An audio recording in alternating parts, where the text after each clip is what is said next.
नमस्कार दोस्तों, मैं प्रीति शर्मा द फैक्ट टाइम में आपका स्वागत है।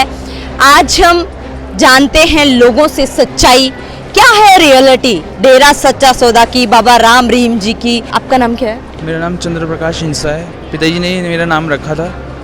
अब क्वालिफिकेशन क्या है आपकी? मैं अपनी ग्रेजुएशन कंप्लीट कर चुका हूँ। अभी क्या कर रहे हो? MBA कर रहा हूँ और अपना साथ साथ बिजनेस कर रहा हूँ। वेल एजुकेटेड हो, आप भी डेरा सच्चा सौदा में आते हो, बाबा राम रहीम जी को मानते हो? जी मानते हैं और ठोक बजा के मानते हैं। कितने समय से मान रहे हो? मैं खुद, मेरी एज अभी 26 हो गई है और मैंने मीन्स मेरी फैमिली 87 से है और मेरे को नामदान लिए हुए भी मैं जब 5 साल का था जब मैंने नामदान ले लिया था। आप जब देख लीजिए कब से मैं लगा हुआ हूँ और विश्वास मेरा आज से कहीं दुगना तिगना चौगना है। आप इतनी आस्था रख रहे हो, लोग कहते हैं उनका ब्लाइंड फेथ है जो बाबा जी को मानते हैं, जहाँ एजुकेटेड नहीं है। आप तो एजुकेटेड लग रहे हो, फिर भी आज उन पे फेथ क्यों? क्योंकि एक्चुअली मैंने वहाँ से शास्त्रनाम जी बॉयज़ स्कूल से 11th और 12th करा है मैंने और मीन्स तो मुझे पता है कि मैंने उसके बाद जैसे मैं दिल्ली में पढ़ने गया तो मैंने देखा कि मेरे जितनी एज के लड़कियाँ तक सिगरेट पी रही हैं, ड्रिंक कर रही हैं, मीन्स चिकन खा रही हैं और ये सब मतलब पीने के बाद भंड हो रहे हैं। उन्हें संभालने वाले के बाद कौन और पकड़ रहा है? हम लोग पकड़ रहे हैं। तो मुझे खुद होता है कि हाँ, अगर मैंने नाम ना लिया होता, अगर मैं गुरुजी को नहीं मानता तो शायद आज मैं भी यही चीज़ें कर रहा होता। तो मुझे वहाँ से ये चीज़ लगती है कि हाँ, कि हम लोग हैं, हमें ब्लाइंड फेथ जो मर्जी कहें उसे ब्लाइंड माने, ये लोग कुछ भी माने, हमें पता है कि हमारा सतगुरु क्या है, क्या था और क्या है। आपने कभी ड्रिंक नहीं किया, कभी मासा नहीं? कभी नहीं खाया।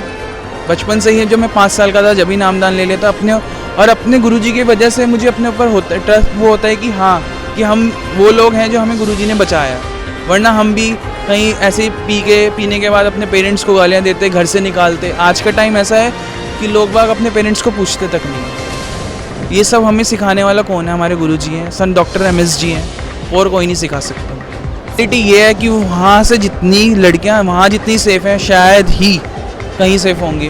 मैंने नहीं कहीं देखा कि शायद कहीं लड़कियां सेफ़ होंगी, क्योंकि मैं दिल्ली भी रहा हूँ। मैंने अपनी जो आगे की ग्रेजुएशन करी है वो दिल्ली से ही करी है। तो मेरे को तो वहाँ ऐसा लगता था कि शायद लड़कियां हैं ही, मीन्स उन लोगों को वो चीज़ नहीं दी जाती जो गर्ल्स शास्त्रनाम जी गर्ल्स स्कूल में दी जाती है। हमें वो सब कुछ दिया है शायद जो कभी किसी को नहीं मिला। मैं हर किसी यूथ को यही बोलना चाहूँगा कि न्यूज़ पे ना ध्यान देकर एक बार आपको डेरा में आइए, देखिए 134 कार्य कर रखे हैं, उनके ऊपर देखिए कि क्या क्या कार्य हैं। आप मूवी देखिए, मूवी को ये नहीं कि मूवी में उन्होंने अपने आप को हीरो दिखाया है या ऐसे कुछ दिखाया, उन्होंने मूवी में ये दिखाया कि यूथ को क्या क्या करना चाहिए।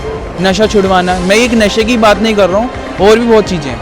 खाली एक नशा ही ऐसा नहीं है कि नशा हर कोई बोलता है कि नहीं करना चाहिए, पेरेंट्स बोलते हैं, बट वो एक अलग ही चीज़ है कि यूथ को क्या क्या करना चाहिए, यूथ क्या किस लिए बना है यूथ। इसलिए सोसाइटी के वर्क्स हैं, क्या रियली में होते थे वहाँ? जी होते हैं, मेरे पास तो प्रूफ है। मैं 17 ईयर्स का था और अभी भी मैंने ब्लड डोनेट करा है। ये सबसे बड़ा सोसाइटी का, इससे बड़ा मैं कोई प्रूफ दे नहीं सकता हूँ। मैं 17 ईयर्स का था, मैं शास्त्रनाम जी बॉयज़ स्कूल में था, बल्कि 18 एज के लिए ही ब्लड डोनेट दिया जाता था। बट उनके कहने से, गुरुजी के कहने से मेरे अंदर भी एक पावर है कि मुझे भी ऐसा सोसाइटी के लिए कुछ करना चाहिए। क्यों ना मैं 17 की एज में ही होकर ब्लड दूँ, और इसलिए मैंने जब मैं 17 का था, मैं 18 का भी कंप्लीट भी नहीं हुआ था, मैंने 17 में ही ब्लड दिया था।